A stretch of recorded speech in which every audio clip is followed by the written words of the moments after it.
কদিন আগে সে ফেসবুকে একটা পোস্ট দিয়েছে, কারণ শাহবাগে জাতীয় সঙ্গীত বন্ধের জন্য একটা আন্দোলন চলছিল, তার বিরুদ্ধে সে একটা পোস্ট দিয়েছে যে আপনার জাতীয় সঙ্গীতের পক্ষে। এইটাই কি কারণ?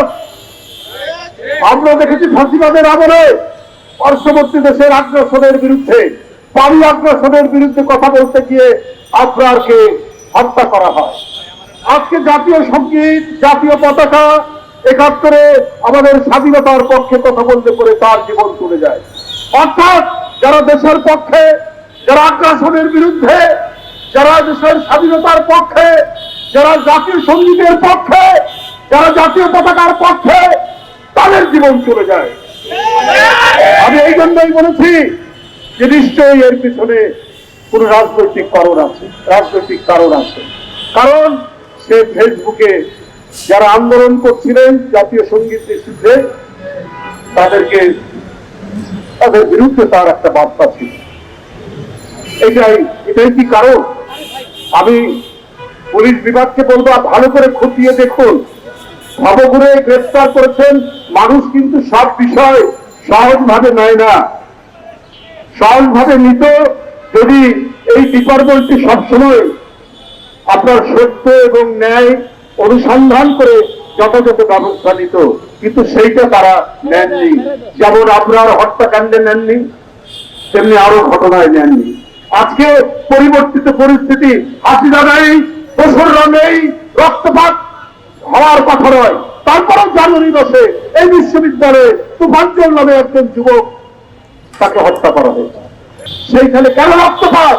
সেখানে এই গণতন্ত্র এবং ফাঁসিবাদের, গণতন্ত্রের বিজয় এবং ফাঁসিবাদের পতন। পাঠাও চলো দেশি ভাইবে, চলবে 14 থেকে 31 মে পর্যন্ত। হাসিনার মতো নিষ্ঠুর নারী আর রাজ সিংহাসনে নেই, তারপর কেন ক্যাম্পাস হবে হিংসার অধিক্ষেত্র? তাহলে কেন ক্যাম্পাস হবে রক্তপাতের একটি জায়গা? এটা তো হওয়ার কথা নয়।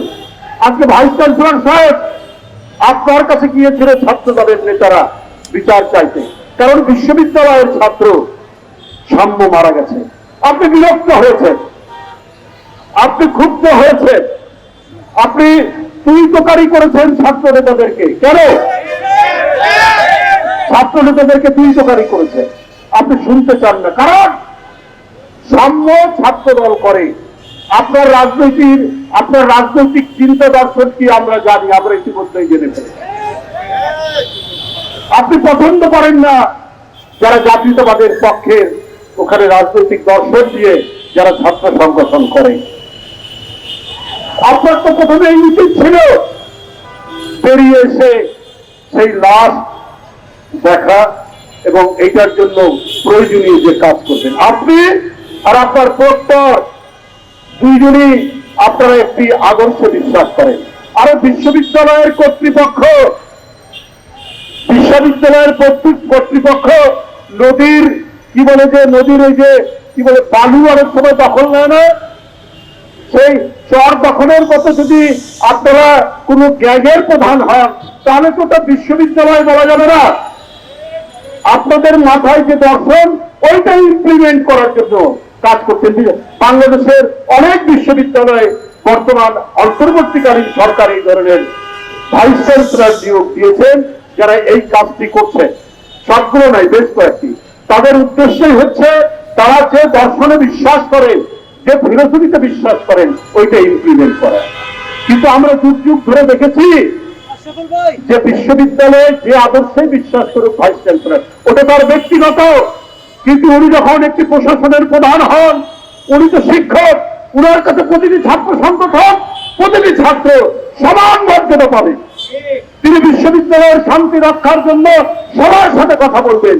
কিন্তু উনি যদি রত হয়ে যান, উনি যদি তার বিশেষ দর্শনকে প্রতিষ্ঠিত করার কাজে নেমে যান, তাহলে বিশ্ববিদ্যালয় কখনোই শান্তিপূর্ণ হবে না, বিশ্ববিদ্যালয় কখনোই এখানে স্বস্তি বয়ে আসবে না। অন্তর্বর্তীকালীন সরকার আপনার জানি না কাদের প্রতিনিধিত্ব করছে, আপনাদেরকে আমরাও সমর্থন করেছি, এখনো করে যাচ্ছি। কিন্তু এনসিপি যখন আপনাদের এই যমুনার দিকে যায়, প্রধান উপদেষ্টার বাসার দিকে, তখন তাদের সাদরে বরণ করে। কবে এই 3-4 দিন আগেই দেখলাম আওয়ামী লীগকে নিষিদ্ধের দাবিতে তারা গেলেন, তাদেরকে সাদরে বরণ করলেন। আর জগন্নাথ বিশ্ববিদ্যালয়ের ছেলেরা তাদের আবাসনের জন্য গেল, তাদেরকে আপনারা উপহার দিলেন লাঠিচার্জ, তাদেরকে উপহার দিলেন টিয়ার গ্যাস, তাদেরকে উপহার দিলেন সাউন্ড গ্রেনেড। আপনি অন্তর্বর্তীকালীন সরকার আপনারা রয়েছেন, আপনারা কি সবাই সুশীল সমাজ, আপনারা কি সুশীল সমাজের লোক, জ্ঞানী গুণী ব্যক্তি, কিন্তু আপনাদের আচরণের মধ্যে এই বিচারিতা কেন?